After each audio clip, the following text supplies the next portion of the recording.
My name is Alex Barron, and I've been asked to come up here and talk to you guys a little bit. And the speech that we're giving today is called, "What Are We Fighting For?" That's the speech. But first of all, I want to thank everyone here for taking time out of their day to come here on Saturday. Thank you very much. This is your personal time, and we are a good thing. So my speech is going to have highs, and my speech is going to have lows. I'll try to end on a high note, but that's not a promise. You are the core of the resistance of what's happening in the United States. Every person here, the businesses have put their name on the line. All of you are the core of the resistance of what's happening today. So that is something that you can look around. By the way, you are. Now, there's a little downside to that too. You have to wonder, you have to look at yourself and go, all the people here that are the core, our chance of actually seeing the promised land of Christianity and liberty restored in our nation is actually extremely low, because you are the core. The people who actually came before us, the people who followed George Washington, they marched across snow because they couldn't get shoes from their neighbors, leaving a bloody trail in the snow.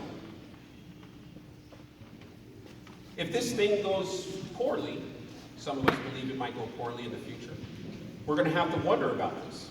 So you always ask, I always in my speech talk about what we can do, what we all can do. And I'll tell you about one of the first things you can do is make a contact today out of this neighborhood. Someone that you don't know in this community right here. Shake a hand, because they obviously are concerned about the same things that you're concerned about. Maybe similar. Remember, the speech is, what are we fighting for? So hopefully you guys can shake a hand and give a phone number. Trust me, the government already has your phone number. That's why we're not going to make it. So that way, if we all end up in some kind of camp together, we can go, hey, while we're with our teacup and building our, we'll say, didn't we see each other? We may win, by the way. Just because we may not see the promised land doesn't mean we won't win. See, that's a Christian. Oh, and let me tell you, this woman right here knows. I'm going to tell you a secret that shall not leave this room. But I am black. Now, keep that between you and I, the wall. Okay? So, welcome to a little bit of black church. Now, black church is always nervous to stand in front of people. So we worship a little, energetically. Now, I'm a Catholic, traditional Catholic. There's not a lot of black church in traditional Catholic. There's no black church. But we're speaking, so there's plenty of black church now. So I love amen, so I know you're there and not going to try to, a little amens and get there. That's, we have that. Go on. Yeah. We may win, but in winning, we may not see it. If the people in this room are not willing to give their last, like our forefathers did, we will lose. And by give your last, I mean all your retirement accounts, 401k, your property, your wife, and your children.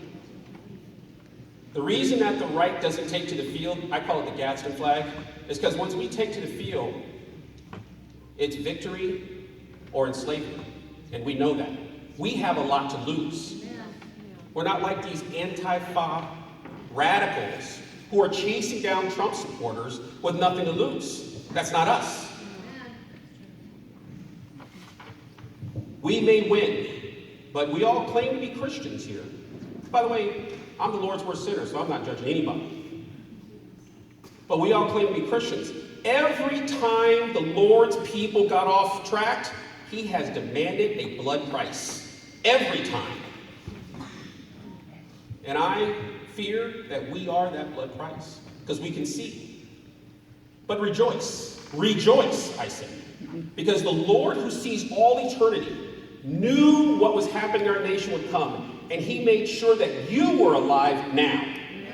He made sure you were here now. That's how humble. That is how humble our Christian God is. He acts through us. So rejoice. Posterity, you will never know how much it costs the present generation to preserve your freedom. I hope you will make good use of it. If you do not, I shall repent in heaven that I ever took half the pains to preserve it. John Adams, 26 April 1777. What are we fighting for? What are we fighting for? It is now accepted among historical scholars that in the decades before the collapse, America suffered from the sickness of racism and cultural identity. Everyone wanted to be seen as special. Every group had to be equal, or to be preferably better than its neighbors, and fought to protect its special rights. If anyone had something that someone else wanted, that's your house, your property, your children, your husband, they were painted as racist, sexist, elitist, or worse. This divisive, me-first attitude eventually tore the fabric of American culture apart and caused it to self-destruct in a fireball of competing ideologies, none of which truly recognize each other's validity.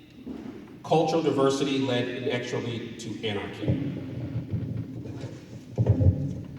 Where is that from? That's from a cyberpunk little game a guy wrote in 1994 about what conceivably could be the conditions of America in 2020. 1994, written by a guy named Mike Podsmith and another guy, Ross Wynn. My name is Alex Barron. I've been invited by the people from Freedom Fest 2019 to speak a little bit about myself and what unites us. What are we fighting for? So in these kind of situations, I always like to say, you need to thank Maureen. Maureen, are you here? Maureen? Right there, right there. Did a great job. Heather Scott does an incredible job. The Oath Keepers, North Idaho Militia, and even the officers here. We never say black. I never say anything nice about officers. It's kind of funny. They always have something negative to say about officers, but when in the middle of the night you're calling somebody, that's him. So why in the world are you here on Saturday listening to this incredibly tall, dark, and handsome guy? Well, maybe one of those three things. I just got the flag of it's 5 minutes, but I'm going to let you know that I'm going to speak until you guys don't want to. I'm trying to. I can even speak very quickly and get you guys to lunch a little bit faster. or I can speak and let you guys know what you guys want to hear, and we can communicate a little bit. My name is Alex.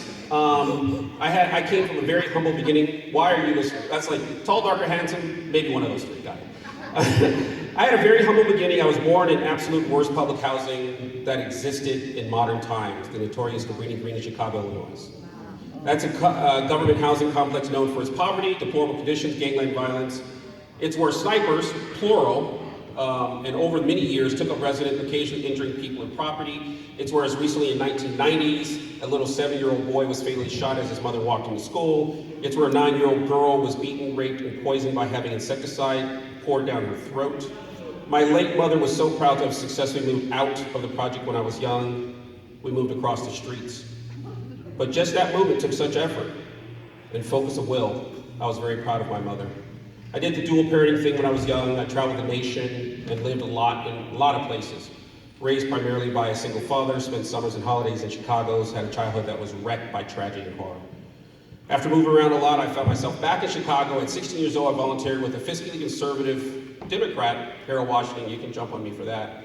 When I was 16 years old from Chicago, I didn't even know there was another party.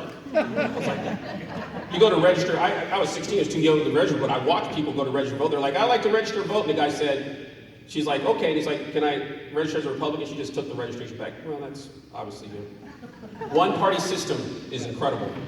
But anyway, Democrat Harold Washington was the first black mayor of Chicago. He's extraordinarily fiscally conservative. He went after the unions tough. He barely made it, 51% of the vote on his re-election. I was watching him. I sat 2 seats down from him, and many times. 3 weeks after he was elected, he was breitbarted, had a heart attack.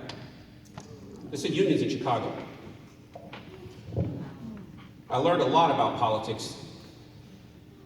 Then I joined the Navy at 17. I'm out of here. I traveled all over the world, served during Desert Storm, It was a while in the U.S. I learned a great deal about America that was not taught in black nationalist Chicago. Served for 10 years, used my GI Bill, thank you taxpayers very much. Came back to the United States, worked in private equity, startup, large company, as well as successfully had my own small business. From a one-man shop to the 32nd fastest growing company in San Diego. San Diego is 3 million people, Idaho is 1.5. I finally made my walk to freedom to live in Idaho. Now I live in northern Idaho on a small acreage, and I ain't going nowhere. I've been all over.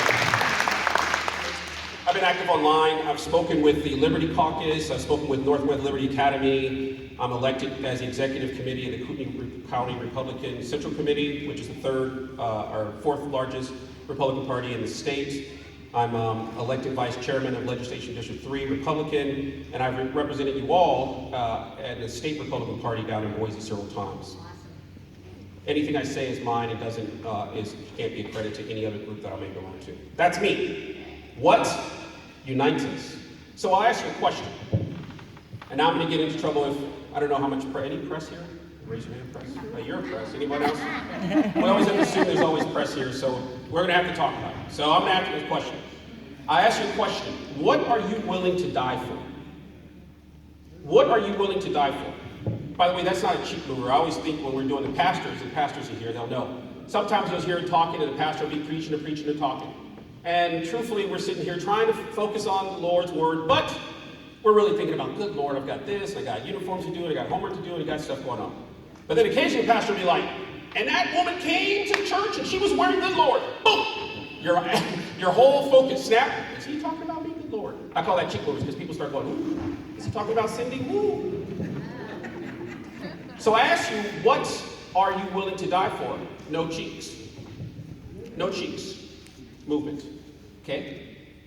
The concept, because as Christians, we all are martyrs. We are going to stand martyrs. I ask a question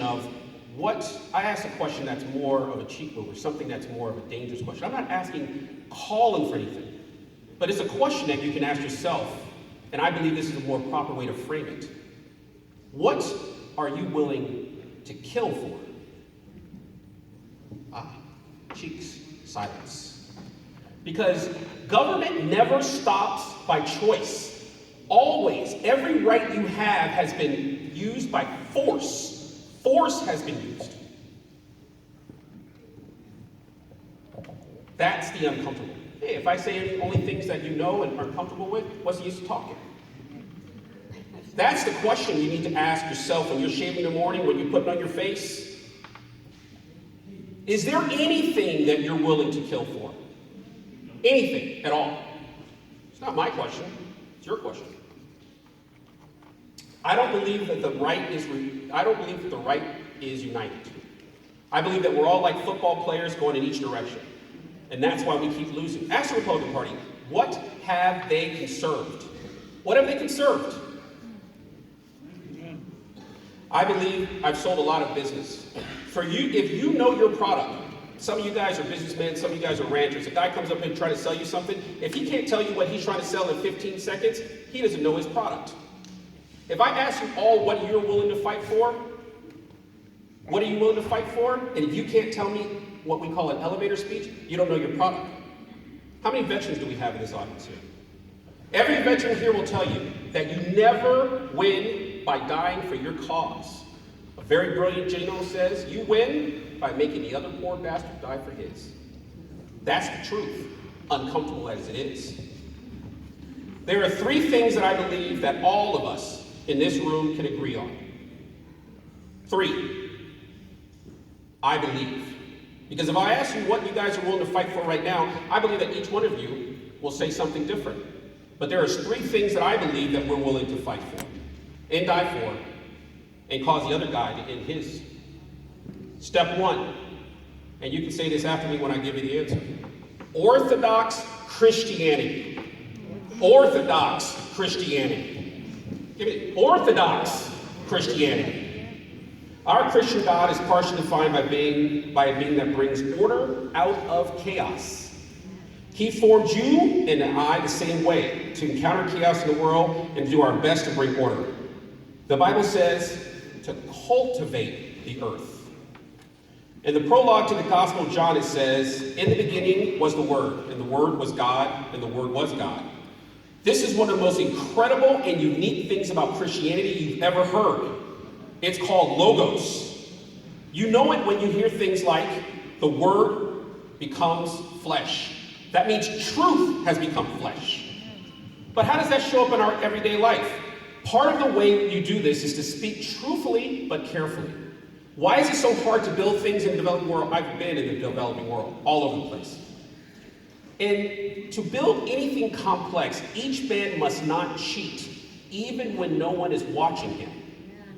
Each man must take responsibility, but not just demand his rights. To stand straight with your shoulders back, to face the chaos of the world with as much dignity as you can muster. That's not easy, as all of you know. That's a Christian belief. You go in many places, they can't get buildings over 3 feet, because the guy who poured the concrete cheated, the guy who did the rebar cheated, and all the buildings fall down. I can promise you, and your Christian God promises you, that you will encounter suffering. You will encounter family problems. You will bury your mother, you will bury your father, and if you're truly unlucky, you will bury some of your children. This basic loss of orthodox Christian understanding of the nature of reality leads to all types of failure. For example, taxes are not charity. They're not patriotic giving, as the president, who shall remain nameless, said. They are organized theft. No one asks you, please go ahead. When the pastor passes the bucket, that's charity. When I take an IRS gun and put it into your face, I can see you clearly, but I'm not. I can see you clearly. When he puts his gun in your face and says, put this IRS money in the bucket, that's a problem.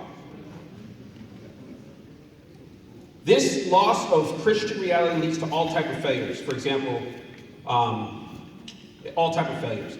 You get people going in this. This faithless replacement of our Orthodox Christian faith with false idols is how these people now turn to things like fascism, communism, socialism, corporatism.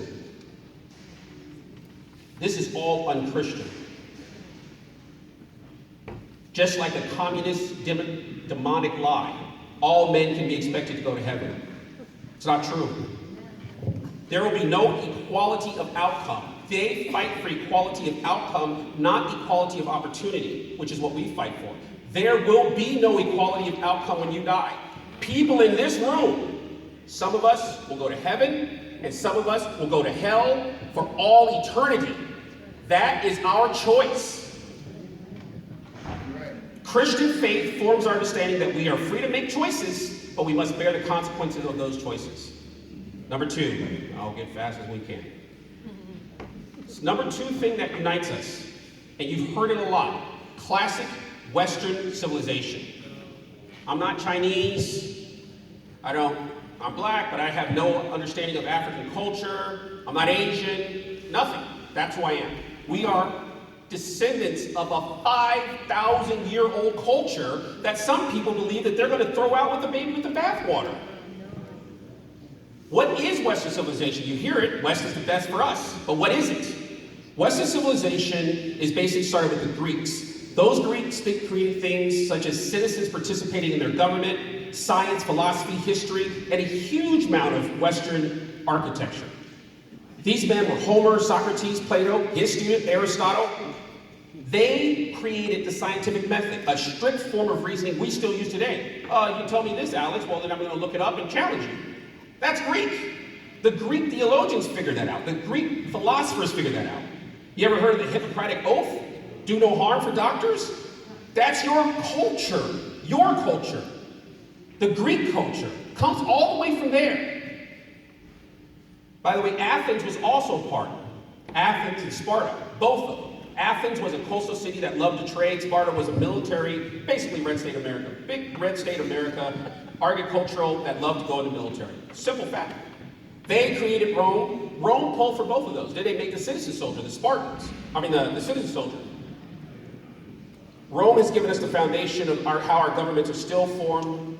our language, science, even Latin, facsimile, celibate, flux, acumen, agenda, all Latin words.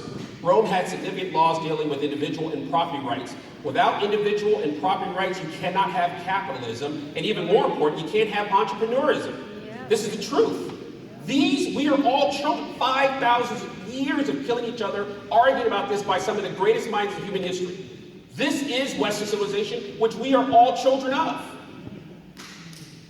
Rome defined the West and its laws and customs throughout the empire and the colonies. First pagan Roman Republic, then the Imperial Rome, and then finally the Catholic Holy Roman Empire. Held the West together with a common set of moral values. This is the truth. These include the nature of man, the relationship to the state, and the Christian God. The concept that you have rights that the state cannot define came from Rome. That's how old that concept is. The emperor of Rome said blah, blah, blah. The Pope said, yeah, well, that's nice, but they still have these rights. The right that you have to protect your family, where did that come from? It didn't come from, I don't know, Buddhists or Buddha or whatever. It came from ancient Rome. The Renaissance was largely after the fall of the Eastern Roman Empire and the importation of all that knowledge that used to be in the East and the cultures that fled the Muslim invasion. That's where we get the concept Western civilization, because we were from the Western Roman Empire. And the last thing I believe that unites us is individual liberty. By the way, these stack like a pyramid. Holy Three, the Trinity. The Holy Bible is at the base. Nothing that comes from it can interfere, can suppress that. Then classic Western civilization. We believe in an objective truth. Our opposition does not. The liberals use language to lie. Gender now means this. Biology now means that. Global warming, global change, climate change, whatever. They just use these like you're like, that's why we have to define these words. Amen. Individual liberty. It came through Greco-Roman time period, but really it came out of a thing called Magna Carta. That's where I give a lot of credit. The Magna Carta had 3 fundamental rights. You have a right to life. And there are people back here who will talk to you about the right to life. You have that right. You have the right to liberty, which means opportunity. The opportunity to achieve non-equal outcome. And you have the right to your property. Right to representational government, access to justice, and most importantly, a limit on the state. Go ahead, you go and do your own history. I studied it. Where in the world has the state been limited but through force? The American Bill of Rights, of course, are our version of the Magna Carta, fundamental right to life, liberty, pursuit of happiness, opportunity. Once again, how did we get our freedom from the king? We signed a petition. That's not true. Summary. What our nation, culture, and heritage has taken an unknowable number of human deaths and time and thousands of years to grasp. The culture is defined by Orthodox Christianity, classic Western civilization, and individual liberty. Unity in our culture makes us a cohesive society. There's a guy I was involved with named James Rawls, and he runs a blog called survivalblog.com. And he said a very interesting thing. He said, I, as a white guy living in North Idaho, have more in common with a black Baptist family than a white Antifa person. But that really resonated with me. But my question was, why? Why is that? It's the culture. It's the culture that we care. They call us racist. We're not. It's culture that we care about. Unity in culture makes us a cohesive society. So I will end my speech, as I'm getting the hook, on these things. I always advise people what they can do. 1, pray and study persecuted Christians worldwide. That's true. 2, support elected representatives who are fighting for Orthodox Christianity, classic Western civilization, individual liberty, like Heather Scott. That she is being chased down. She is being destroyed by people. Pray for her and support her. There's only 2 things that move this beast: money and votes. Run for offices, both large and small. Everyone in here, run for offices. There's librarians positions and fire chief positions. I'm sorry, the Lord put you in this time for you to take action, not to sit back. I'm sorry, you have to take action. You must run. These people are elected. You must run. positions you think they're not big, but it's the librarians in Spokane that decided to bring transvestites in to let them roll around with children in the library. That is a position that someone in this room should have. And eternal vigilance is the price of your freedom. It is my opinion that Orthodox Christianity, classic Western civilization, and individual liberty enable success. This is what unites us. When people ask you what you're fighting for, what do you want, what are you fighting for, you can now say, I'm an American. I believe in promoting values based upon Orthodox Christianity, classic Western civilization, and individual liberty. My name is Alex Barron. I like my government small, my taxes low, my border strong, and my speech free. If you agree, join me.